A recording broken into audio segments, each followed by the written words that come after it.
दोस्तों नमस्कार। बिहनिया संजय से मैं कौशल तिवारी।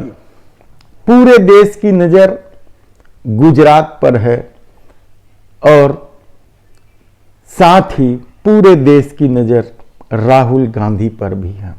राहुल गांधी कल गुजरात के दौरे पर पहुंचे और आदिवासियों को संबोधित किया।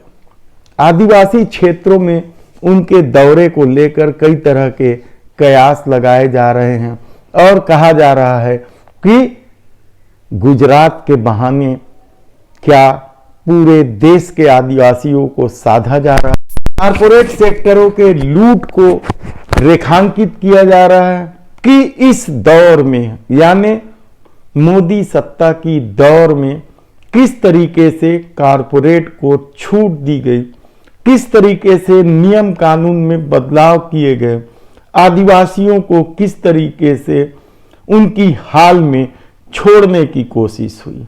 ये सारी बातें कर राहुल गांधी ने विस्तार से कही और राहुल गांधी ने यह बात पहली बार नहीं कही। याद कीजिए, वेदांता का वो मामला खुद की सरकार थी, मनमोहन सिंह की सरकार थी, तब भी राहुल गांधी ने वेदांता के खिलाफ खड़ा होने की हिम्मत दिखाई थी। ऐसी परिस्थिति में जब गुजरात में चुनाव हो रहे हैं और पिछले कई सालों से वहां आदिवासियों की स्थिति लगातार खराब है और कांग्रेस उन क्षेत्रों में भाजपा के मुकाबले मजबूत है, उन क्षेत्रों में राहुल गांधी ने जाकर जिस तरीके से गुजरात की राजनीति को गरमा दिया है, क्या आने वाले दिनों में इसके परिणाम पूरे देश पर पड़ेंगे? यह एक अहम सवाल है। लेकिन गुजरात में क्या कुछ हो रहा है? गुजरात में घमासान है और इस घमासान के बीच कहा जा रहा है कि आम आदमी पार्टी कांग्रेस भाजपा दोनों को नुकसान पहुंचाएगी। इस परिस्थिति में हो रहे चुनाव में भाजपा के सामने सबसे बड़ी दिक्कत है 27 साल की अपनी सत्ता को बरकरार रखना। और क्या इसलिए मोदी शाह घर घर घूम रहे हैं? नहीं, बल्कि इसके दूसरे कारण हैं। कहा जा रहा है कि 27 सालों में जिस तरीके से गुजरात में खेल खेला गया, जिस तरीके से विरोधियों को कुचलने की कोशिश की गई, जिस तरीके से बदले की राजनीति की गई, उसकी वजह से मोदी साहब ज्यादा डरे हुए हैं। क्योंकि सत्ता जाने का मतलब जो उन लोगों का जो प्रताड़ित पीड़ित हैं खुलकर सामने आ जाना, उन फाइलों का सामने आ जाना, उस राज का सामने आ जाना जो दफन कर दिया गया है। इस बीच कितने ही मामले हैं, काउंटर के मामले हैं, टॉलरेंस के मामले हैं, हरेन पंड्या के मामले हैं, भ्रष्टाचार की फेहरिस्त है, मोरबी पुल उदाहरण है इसका।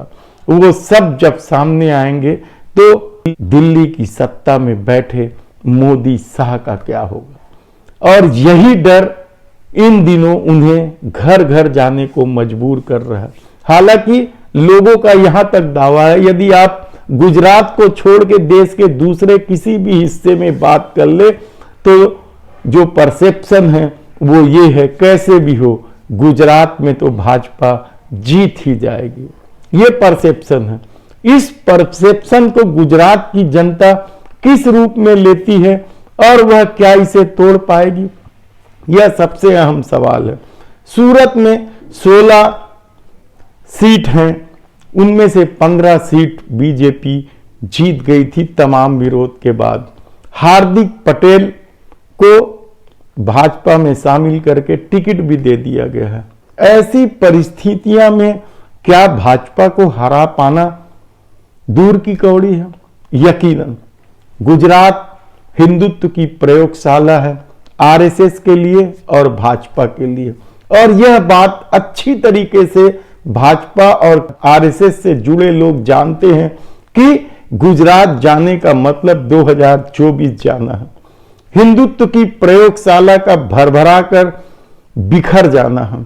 ऐसी परिस्थितियां जब गुजरात में निर्मित हैं तो क्या होगा चुनाव परिणाम का, यह तो 8 दिसंबर को ही पता चलेगा।